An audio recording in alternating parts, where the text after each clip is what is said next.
I cannot believe that that person's name is what it is. Are you kidding me? Have you guys seen this? Are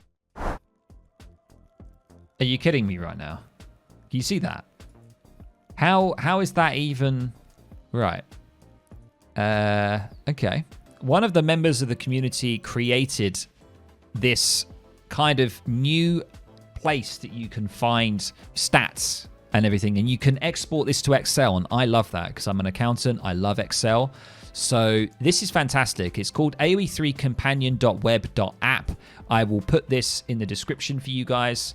So I would use this going forward if you want to check someone's elo out, stuff like that. You can sort by losses. You can sort by games. So here we go. Look at this. Look at this guy here. 907, 1200 elo, 11,700. I didn't know you could actually click on it. Look at that. You can click on it, and it can give you a little card there, and it can tell you. It's basically the new AOE4 net. This is, and it's been created by Dory, who does stream sometimes as well. So yeah, fantastic.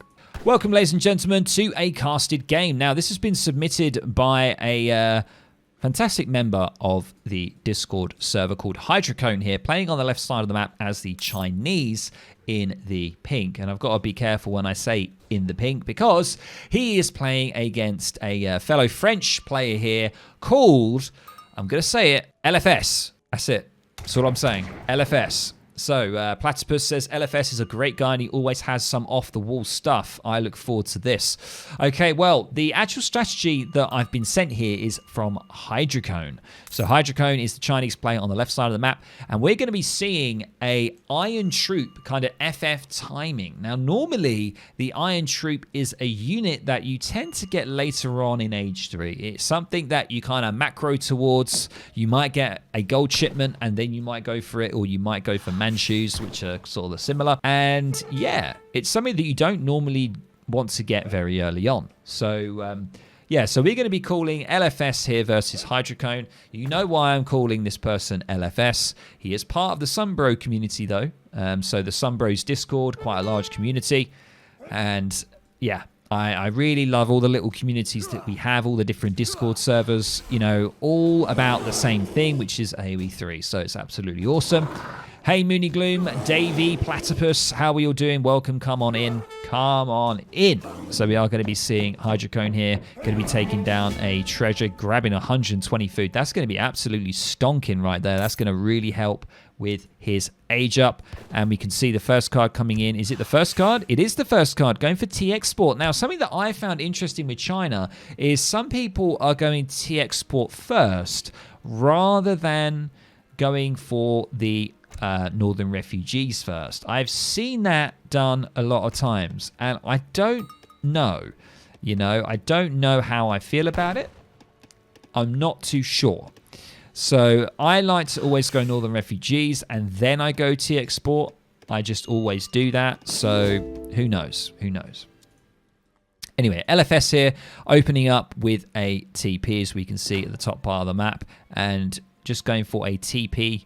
And I imagine a house, but it looks like, hang on a minute, we see a 1210, ladies and gents. A 1210. Now, if you don't know what a 1210 is, or a 1010, a 1210, basically means that that's the population amount and the population capacity. So he's basically aging up with 12 CDBs, 12 villagers, and a population of 10, which means he hasn't built a house. So he hasn't invested in building a house, which means he can age up a lot quicker. So he's aging up sub 3 minutes here, and he's aging up with the Quartermaster. That's going to give him 400 wood.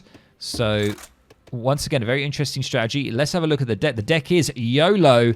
Holy crap. Strap yourselves in, ladies and gents. We've got YOLO deck here, and we have a Team French Auxiliaries combat here. So that's going to be increasing. Yeah, he's basically got everything under the sun here for treaties. So we are going to be seeing some treaty action, I believe. It's got to be, right? And what actual cards do we have here? Is he actually going treaty? He is. He's going for the treaty here, which is the Cree settlement. So he's going to be getting the Cree trackers, which are a skirmish unit. Fantastic. And let's have a look over back at Hydrocone. Royal Musk incoming, says Pixel. Indeed. We see that Royal Musk card. Yes, I must Remember the Ancien Regime, which you basically get the House of Bourbon. It grants you it, which means you can get Royal Musketeers. You can see that, and you get them, and you get 2 technologies in the Royal Embassy as well. So there we go. There we go. So let's have a look at Hydrocone here on the age up, going for the Summer Palace. Very straightforward. He has gone for the Consulate and he's aging with the French. Now, the French can give you many things. It can give you resource crates. It can give you grenadiers. Many, many things it can give you if you go for the French. And he is going to be on the age up very shortly. He's just getting some good market upgrades in transition. That's what we love to see.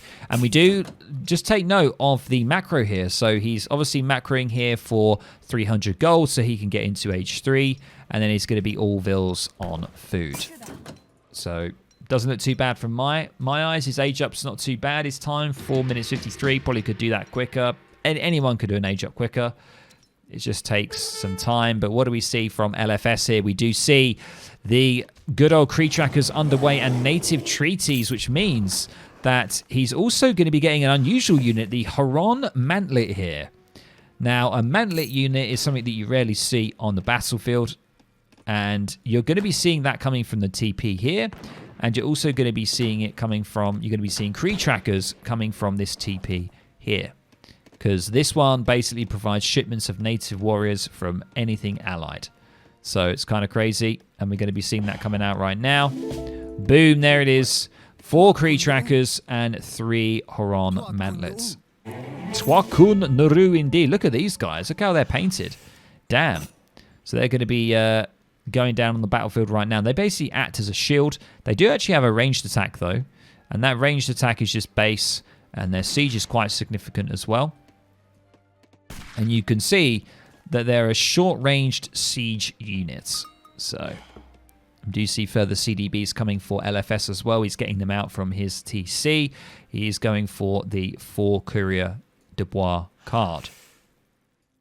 And he's moving in now with his good old Kree. I keep saying tree crackers. They're not tree crackers, ladies and gents. They are Kree trackers. There we go. And he's just going to be immediately sieging. Now, they do have bonus against heavy infantry and light cavalry, so just a standard skirmisher. And these Huron Mantlets are going to do a good job here. They're 45 siege. They've got 40% range resist. So they're going to be able to siege all night long against this consulate. Going to be a little bit of a problem for Hydrocone here. And he's nearly ready to get into age 3. He's got 7 step riders on the way. I would probably, step riders, yeah, that's not a bad shout. Going step riders to try and deal with this. He's got a lot of Kree trackers. However, it's the Huron Mantlets that you need to get rid of. But how do you get rid of them? I think the best thing is, yeah, just to get some cavalry on it. That's got to be it, right? And step riders are coming in. They're going to be a great counter here to this unit composition. A great clear up. Let's see how it goes. Kree trackers, however, have a high amount of HP. 260 for a skirmisher is really, really high. And you can see easily clearing up there. He's just got the Huron Mantlets. And they're going to be throwing a few tomahawks over the shield. Beautiful. And going to be trying to see what they can do. Not doing too bad, but eventually the step riders are going to be able to clear all of that up. So fantastic job there. Great unit selection, great card selection from Hydrocone, being able to defend there. And now he's able to go greedy here with the Porcelain Tower. And look at this, all vills on coin. He is going Iron Troop, baby. And the Iron Troop, ladies and gents, just to give you an idea. Actually, where is the Iron Troop? Ah, he's not going for the card. Ah, he's going for Mercenary. He's going for Merc. He's going for the Atonement here. Outlaw type units cost less population. Train repentant Iron Troop mercenaries at the monastery once you reach the fortress age. Right, I've never seen this card being used. I don't think I've ever seen it. Atonement. So, damn. So he is going to be rebuilding the consulate. He wants to rebuild that 100%. He's got quite a bit of export here that he could start using. And the Atonement is going to be coming in, and I think he's going to be building a monastery, right? Or the temple. That's for mercenary units, but he's going to need a little bit of wood here. He's been a little bit caught off guard. There is the the monastery, which can train outlaws and mercenaries. So there it is. And if we have a little look back, we do now see the Royal Embassy is up and running. And it's saying... I get really confused with all this, to be honest, guys. Gotta be honest. Like, native civs recruit outlaws. All civilizations may recruit native warriors from settlements they are allied with. African civs can recruit warriors by forming alliances when aging up. So what does this mean? Like, he can basically just create Royal Musketeers from here because of that card, right? He gets the Royal Musketeer unit. And this unit does not... This unit does not get any kind of promotions or anything like that. They do, however, they're basically a heavy infantry unit, right? Yeah, heavy infantry unit, standard musketeer, and they have a pistol attack as well. He also gets goons. Wow. Damn. So now we do now see the native warrior combat coming in. Is that going to buff this as well? Yes, it is. Because they are a native warrior. So his Royal Musketeers are going to be getting some HP and damage upgrade as well now. So look at that. 25 damage, 224 HP. And let's have a quick look now back at good old Hydrocone here. Going for the Iron Troop opening. Is he making any Iron Troops? He is. I wonder how much they are. I bet you they're about 300. They've got to be about 300 each, right? Something stupid like that. So what he really needs here is either a gold shipment. Oh my god, he's going Beiyang. What an interesting kind of timing. We've got the Beiyang, ladies and gents. This is an underrated card, the Beiyang. Ships 8 steps, 8 Kashyyyks, and it upgrades them. That's not bad. I like this card. Yeah, they are very expensive. I probably would have some kind of coin mining upgrade in here, right? It's got to be. Got to have a bit of an eco upgrade here, really, to help with the coin. I imagine his next card is potentially going to be a chest of 1,000 coins, just to really help. He has only managed to... Oh, no, he's actually managed to get 6 out so far. And they are 200 coin each. Not bad. 200 coin. Ranged attack. 25. 60%, ladies and gents. 60% range resistance. Absolutely insane unit. So hard to kill in skirmisher fights. And also, it's their rate of attack as well, is 1.5. So remember that. They shoot pretty darn quickly. And now we do have a serious amount of Step Riders and Kashyyyks coming in now as well. And look at this. Big old China Bull here. Having a little nosy around, seeing what they can find. I don't know if they're going to go for the treasure here. It's 130 XP. I wouldn't say no. Let's have a look at... LFS here, still in H2, going to be going for the Royal Fencing School now. So that gives him 3 extra Royal Musketeers, so full Royal Musketeer madness here. And he is going to be able to train them significantly faster. Any infantry is going to come out quicker. And we can see he's got some mantlets on the way as well now he's still making. And he is now able to get an H3. Is he going to age up on this offensive, or is he going to invest? He is aging up. He's got an age up in Q. He's doing it. So he's going to try and age up here whilst defending. Musketeers are going to be not the best place for these Step Riders to be. Going straight onto the Musketeers. Probably want to just maybe think about micro a little bit, but I think he's just going to use it as just pure brute sort of meat shield here. And the Iron Troops absolutely hailing down upon these Musketeers. Damn, they are absolutely cleaning up. Look at their rate of fire. It's absolutely beautiful to see, and really clearing up these Musketeers. And once again, the range resistance, ladies and gents, the range resistance of 60% means these guys have not really been touched at all. Look at all this fire, and they're still doing pretty damn well. So you can see here, going to be retreating back a little bit. And remember, they've got 4.5% movement speed as well, so they have a pretty decent movement speed. And he's got another 5 Iron Troops on the way. Yeah, Royal Musketeers do pretty well against Skirm in melee. Yeah, that makes sense because they have 40% melee resist. Yeah, definitely. 100%. You're right. So, but I think the Step Riders did a good job at trying to be the brunt force there. But honestly, I wouldn't have wasted as many as Hydrocone did there. I would have maybe just had them sort of dance around a little bit and then waited for some Kree trackers to come out. We do now have elite trackers, so that has been now upgraded. So he's got elite trackers now. Look at this, 429 HP, ladies and gents. That is absolutely insane. So they're going to try and tussle with the Iron Troops here. So let's see how that goes down. Definitely a really good... I mean, only 40 food, 80 wood. Not bad. And score very even, very even. Such an interesting game. It's like a mercenary fight off here. We have natives, we have outlaws. The Iron Troop is known as a mercenary. Yeah, so we've got mercenaries on this side, and we have natives on this side.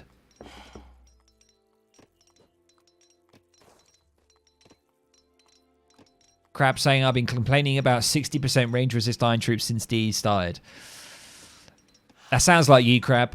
That sounds like a Crab thing.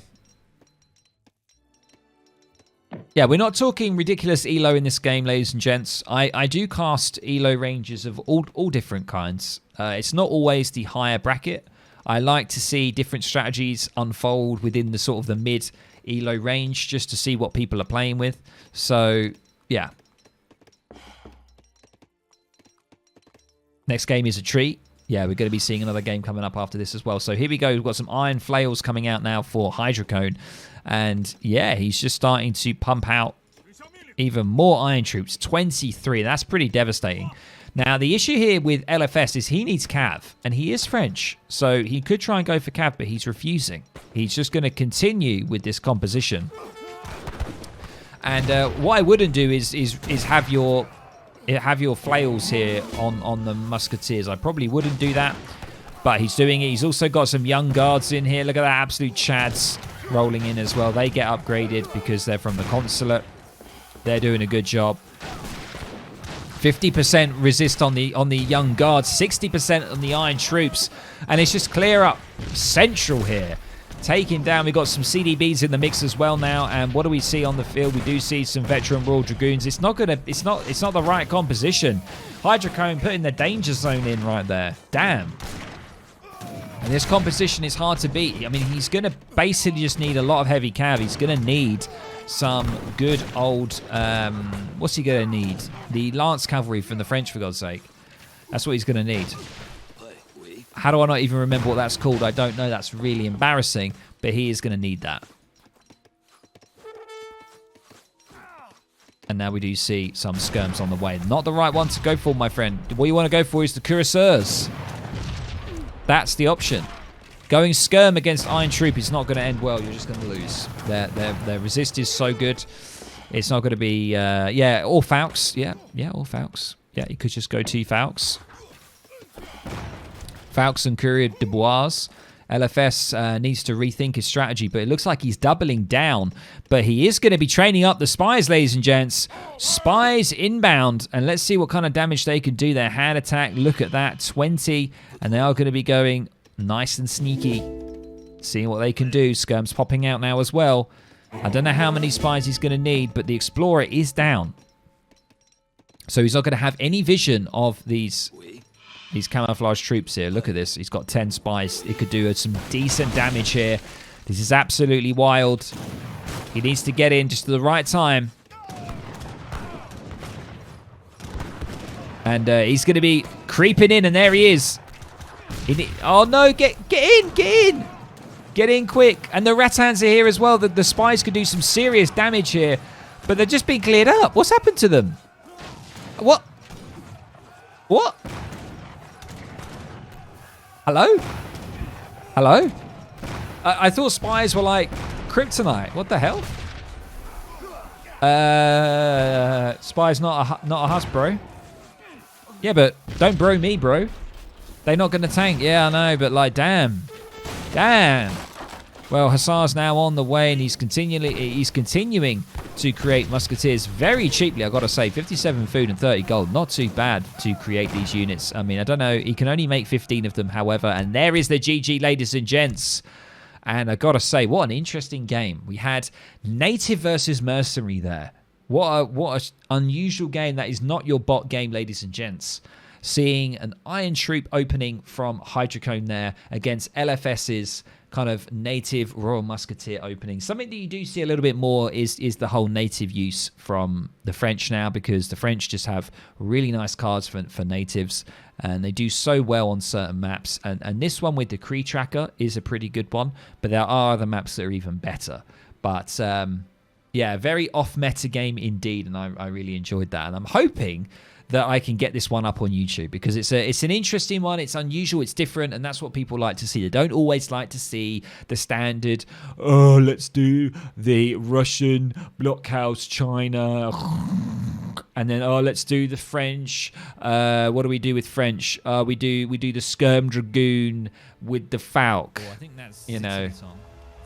Come on, we don't always like to see that. We like to see something a bit different, a bit juicy, and that's exactly what we're seeing.